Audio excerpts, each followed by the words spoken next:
आपने नौतप्पा के बारे में तो सुना होगा। नौतप्पा होता क्या है, और आपको बता दें 25 मई से लेकर 2 जून के बीच में नौतप्पा आने वाला है। 25 मई को शुरुआत होगी और 2 जून तक रहेगा।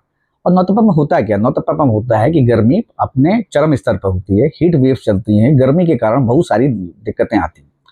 ये होता क्यों, असल में क्या होता है कि जब सूर्यदेव चंद्रमा वृषभ राशि में प्रवेश करते हैं और रोहिणी नक्षत्र में प्रवेश करते हैं, और रोहिणी नक्षत्र के जो स्वामी हैं वो चंद्रदेव हैं, तो उस वक्त होता यह है कि जब सूर्यदेव वृषभ राशि में प्रवेश करते हैं, क्योंकि चंद्रमा जो है शीतलता के कारक है, तो सूर्यदेव जो शीतलता है, क्योंकि वाटर एलिमेंट है चंद्रमा, तो उस शीतलता को सोख लेते हैं। और उसकी वजह से क्या होता है कि जो शीतलता मिलने वाली होती है वो आम जनमानस को नहीं मिल पाती है, या पूरी ब्रह्मांड बनी रहती है, तो उसकी वजह से गर्मी का प्रकोप हो जाता है।